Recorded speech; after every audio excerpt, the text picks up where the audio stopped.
আপনি আপনি কানে ধরেন, কানে ধরেন জীবনে আর জীবনে করবি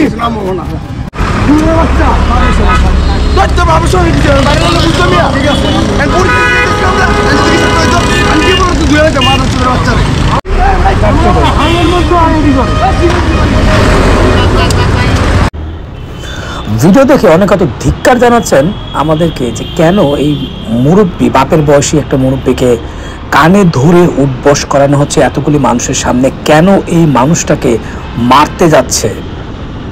যারা রাস্তায় চলাচল করেন তারা এইটা খুব ভালো করে জানেন। আর যারা ঘরে বসে সোশ্যাল মিডিয়াতে ফেসবুক পোস্ট শেয়ার করেন যে বাপের বয়সে একটা মুরব্বীকে সম্মানহানি করতেছে, লাঞ্ছিত করতেছে, মারতেছে, গায়ে হাত তুলতেছে, অনেক কিছু করতেছে, বাস্তবতা রাস্তায় নেমে দেখেন, তখন বুঝতে পারবেন যে এই সমস্ত রিক্সা চালকরা কতটা ভয়ঙ্কর একটা রাস্তায়। তার নমুনা আজকের এই ভিডিওটিতে, তারপরে আপনি রিপ্লাই দিবেন।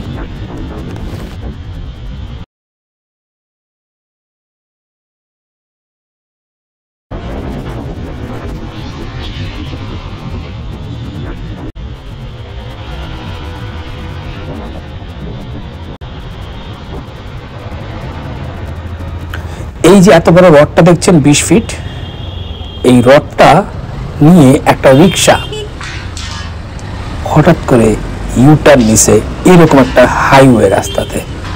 আর ফলশ্রুতিতে একজন বাইকার পিলিয়ন সহ ওই যে বালুর যে দূরে যে জায়গাটা দেখতে পাচ্ছেন সেই জায়গাটায় গিয়ে উষ্টা খেয়ে পড়ছে। আপনি হলে এখানে কি করতেন? হয় উষ্টা খেয়ে বাসের নিচে পড়ে যেতেন, পরিবার আপনার জন্য কান্না করতো, আর দোষ হতো বাইকারদের। অথচ এই বাইকার যেই পরিমাণ স্কিল দেখিয়ে বাইকটাকে নিয়ন্ত্রণ করছে, আর আল্লাহ তার সাথে সহায় ছিল, তাই সে এই যাত্রায় বেঁচে গেছে। আর আপনারা যারা ফেসবুকে বসে লাইক, কমেন্ট, শেয়ার করেন যে অসহায় গরিব মুরব্বী বাপের বয়সী রিক্সা চালকের গায়ে হাত তুলেছে, মারতেছে, কানে ধরাইছে, বাকিটা ইতিহাস।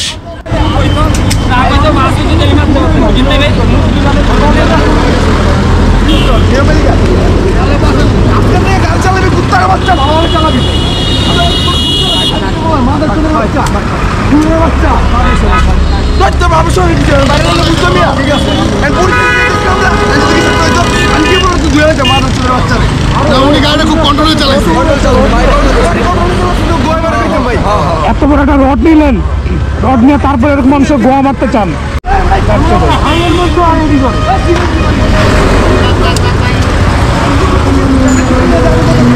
আপনি আপনি কানে ধরেন, কানে ধরেন জীবনে আর জীবনে করবি।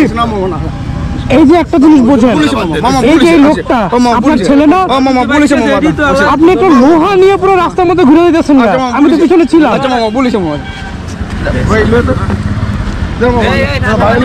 ভালো লোক আর গাড়িটা খুব কন্ট্রোলে রাখছে।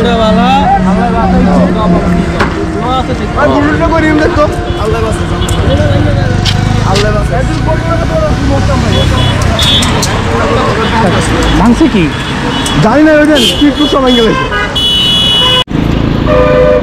একটু বিশ্রাম নিয়ে তারপরে যান, দোয়া দূর পারেন।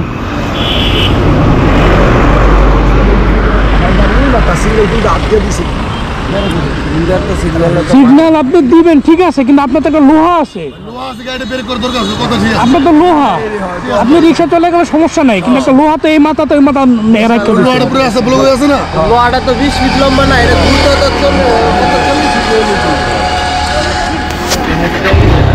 আর এইভাবেই এই রিক্সা চালকগুলি রাস্তায় মানুষের মূল্যবান জীবন সম্পদ সবকিছু কেড়ে নেয়। দেখেন বাইকটার অবস্থা, সামনে পুরো মাঠঘাট ভেঙে চুরমার। তাদের ভিতরে কোনো ধরনের অপরাধ বোধ কোনো কিছু কাজ করে না, কারণ তাদের দিন শেষে কোনো শাস্তির সম্মুখীন হতে হয় না, কোনো জরিমানা দিতে হয় না। দেখেন বাইকটা কি হাল।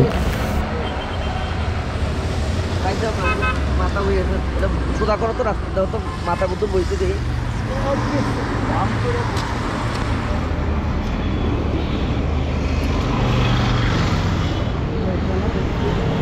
না, ভালোর কারণে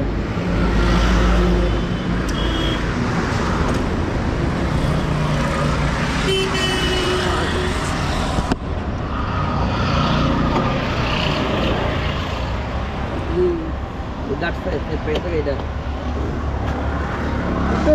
এটা ঠিক করা যাবে স্ক্রু, এটা মনে হয় স্ক্রু ছিল ওই, বাট মাঠঘাট তো নাই। আজকাল গেছে সামনে বাড়ি বাড়ি বাড়ি গেছে না তো মানুষ আরে সারাটা উচিত হয় নাই একদম কোনো সমস্যা নেই। গাড়িটা পড়ছে আমার উপরে যে এটা পড়ছে না এখানে শুনছে নি, শুনছে তো? দাদা আসলে যেমন এটা তো এটা তো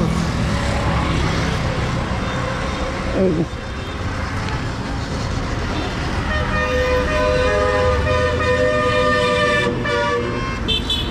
আল্লাহ কোথা বাঁচছে এটা বাঁচতেছে বন্ধ যদি না করতে পারি তখন পড়ছি। সে ভাই কোনো বাস থাকলেই তো আমি দেখতাম আমার পিছনে কি আপনি ছিলেন আমার ব্রেক করা দেখছেন পুরো গাড়ি ঘুরে গেছে ব্রেক অ্যাক্সিডেন্ট ছিল কিন্তু মাথার চোদ আমি ওরা কইছি যদি ওই জায়গায় আমি থাকতাম ওরা এতক্ষণ মাইরা পুকুরে ফেলা দিতাম আমি। আমি তো এটাই কইতেছি আগে হেলমেটটা পিঠে বাইরে আনা দরকার ছিল ঘরে বিছানা এখন ওই যে কালকে একটা ঘটনা করছে না কুমিল্লায়, হ্যাঁ এক মুরব্বীরে মারছে, মুরব্বী গেছে হাসপাতাল করে মইরা, কিন্তু মুরব্বী বয়স তো না, কিছু করলাম না তো। এই যে অন্য কিছু আজকে মার্কেট জন্য আমি তো এই যে এইখান থেকে আমরা এই পর্যন্ত দেখছি না কোন আমি এই যে এই অটোটার পিছনেই আমি, আপনাদের পিছনে অটো ছিল না, এর পিছনেই আমি। কুয়াশা তো ভাই রাস্তা আজকে বেশিটা তাইলো না কারণ কুয়াশার ভিতরে কুয়াশা ইস্যু না, এটা একটা হাইওয়ে রাস্তা, আমি তো আমার মতো করে যাবই। হ্যাঁ না না ও একটা 70 স্পিড একটা এই যে পুরো রাস্তার সমান একটা লোহা নিয়ে পুরো রাস্তাটা ঘুরতেছে। আইতো না আমি যখন ওনার ওভারটেক করে আমার স্পিড 60-এর মতোই ছিল মানে আমি যখন পাস হবো উনি দিয়ে ধাম করে রিক্সা ঘুরাই দিল আমি খালি ব্রেক ধরছি আল্লাহ, বিশ্রাম নিয়ে যান, যদি ক্লাস ইম্পর্টেন্ট না থাকে বাসায় যান। আরে পরীক্ষা ভাই আজকে মিট করে লে হবে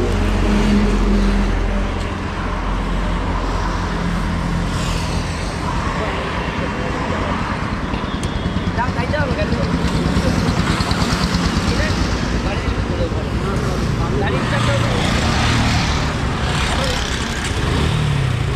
তো আল্লাহ হাফেজ ভাই, আচ্ছা ভাই thank you. আল্লাহ ভরসা, মানে একটু একটু বিশ্রাম নিয়ে যান। এই হচ্ছে অবস্থা। আর এই অটোরিকশা চালকরা আমাদের বাইকারদের জন্য রেখেছে মরণের ব্যবস্থা। এটা মাঝ রাস্তা দিয়ে চলে যাবে, মাঝ রাস্তা দিয়ে বরাবর ডানে বামে কোনো কিছু দেখবে না, চলতেই থাকবে চলতেই থাকবে। আর কোনো অ্যাকশন নিতে গেলে গরিব মানুষ মাফ করে দেন, ভুল হয়ে গেছে, ভুলটা আমাদের জীবনের উপর দিয়ে। তো যাই হোক, সবাই অবশ্যই চোখ কান খোলা রেখে, সামনে রিক্সা থাকলে অবশ্যই সাবধানে বাইক রাইড করবেন। জীবনটা আপনারই, দিন শেষে আমরাই ক্ষতিগ্রস্ত হই, রিক্সা চালক না।